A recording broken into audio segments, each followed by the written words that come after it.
بسم اللہ الرحمن الرحیم۔ بسم اللہ الرحمن الرحیم۔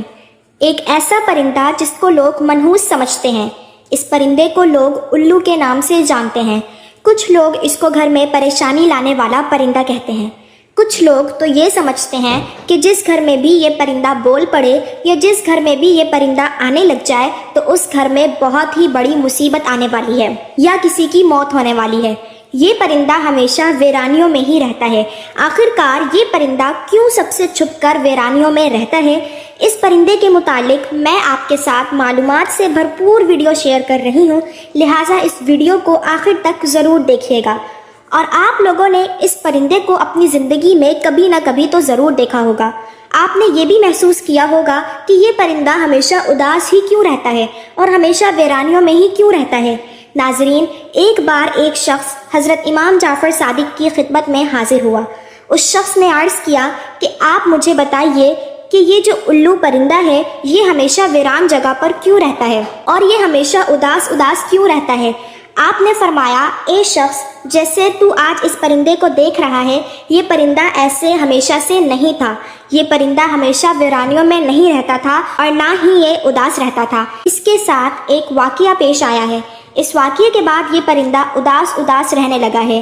یہ سن کر اس شخص نے عرض کیا، اے حضرت، کیا ہوا تھا اس پرندے کے ساتھ اور کیا واقعہ پیش آیا تھا؟ حضرت امام جعفر صادق نے فرمایا، اے شخص، یہ الو نام کا پرندہ پیارے نبی سرکار دو عالم سے محبت کرنے والا ہے اور پیارے نبی محمد صلی اللہ علیہ وسلم کی آل سے محبت کرنے والا ہے۔ اس پرندے کو پتہ چلا کہ حضرت امام حسین رضی اللہ عنہ کربلا میں اپنے تمام لوگوں کے ساتھ رکے ہوئے ہیں، تو یہ الو محرم کی رات کربلا میں جا پہنچا اور جا کر حضرت امام حسین رضی اللہ عنہ سے عرض کرنے لگا، یا حسین، میرے لیے کیا حکم ہے؟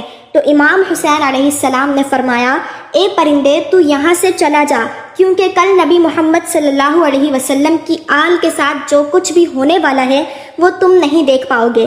تو یہ سن کر پرندے نے کہا، یا حسین، میں یہاں سے نہیں جاؤں گا، میں یہیں رہوں گا۔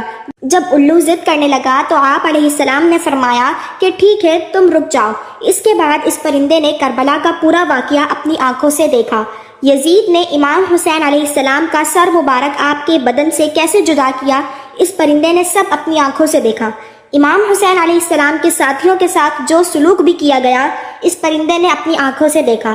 تب سے ہی یہ پرندہ انسانوں سے نفرت کرنے لگا اور انسانوں سے ڈرنے لگا۔ یہ پرندہ راتوں کے وقت اندھیروں میں گھومتا ہے، جیسے ہی اجالا ہو جاتا ہے انسان اٹھ جاتے ہیں، ویسے ہی یہ پرندہ واپس لوٹ جاتا ہے۔ کچھ لوگ الو کو منحوس سمجھتے ہیں، ان کو یہ نہیں پتا ہوتا کہ یہ منحوس کس وجہ سے ہے، بس ایسے ہی اس کو منحوس کہنا شروع کر دیتے ہیں۔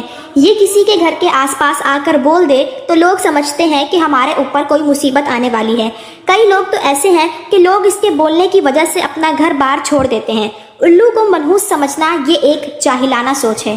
یہ بیچارہ پرندہ تو کبھی کبھار بولتا ہے، یہ بیچارہ تو انسانوں سے ڈرتا ہے، اس کو کہیں بھی انسان نظر آ جائے تو فوراً اٹھ جاتا ہے، تو یہ پرندہ کسی کا کیا بگاڑے گا؟ آپ کو یہ جان کر حیرانی ہوگی کہ دنیا میں 205 اقسام کے الو پائے جاتے ہیں، لیکن ان کی پوری قوم کو دو خاص قبیلوں میں بانٹا گیا ہے، ایک برعان الو اور دوسرا عام الو۔ آپ کو یاد رہے کہ چوہے، کیڑے مکوڑے وغیرہ انسانوں کے دشمن ہوتے ہیں اور ان کے کھیتوں کے دشمن ہوتے ہیں، لیکن الو ان کو اپنی خوراک بنا کر کروڑوں کا اناج بچاتا ہے اور لوگوں کی مالی مدد کرتا ہے، اسی لیے الو انسانوں کا دوست کہلاتا ہے۔ عام طور پر ان کی عمر لگ بھگ 12 سال ہے۔ الو اپنا گھونسلہ پیڑوں کی چھاؤں میں بناتا ہے یا اپنا گھونسلہ ویران جگہ پر بناتا ہے یا کسی کنویں میں ویران جگہ پر بناتا ہے۔ آپ کو بتاتی چلی جاؤں کہ دیگر باتوں کے علاوہ بھی انسان کو مخاطب کرتے ہوئے ایک غلط بات یہ بھی بولی جاتی ہے کہ الو کی طرح دیکھ رہے ہو، لیکن الو بیچارہ تو اپنی آنکھوں سے معذور ہے، وہ تو صرف سیدھا ہی دیکھ سکتا ہے، وہ ہم انسانوں کی طرح اپنی نظریں گھما نہیں سکتا، وہ اپنی صرف گردن گھما سکتا ہے۔ تو کچھ لوگ الو کا طعنہ دے کر لوگوں کو کہتے ہیں کہ الو کی طرح کیا دیکھ رہے ہو۔ دوسرے پرندوں کی نسبت اس کے پر بہت ہی ہلکے ہوتے ہیں اور ملائم ہوتے ہیں، اور اس لیے جب یہ اڑتا ہے تو اس کے پروں کی بالکل بھی آواز نہیں ہوتی۔ ناظرین، الو سے متعلق مختلف علاقوں میں مختلف عقیدے پائے جاتے ہیں، جیسا کہ برطانیہ میں الو کے بولنے یا اس کے رونے کی آواز کو منحوس سمجھا جاتا ہے، جنوبی افریقہ میں الو کی آواز کو موت کی علامت سمجھا جاتا ہے۔ کینیڈا میں لگاتار 3 دن الو کے بولنے سے کسی کی موت سمجھی جاتی ہے۔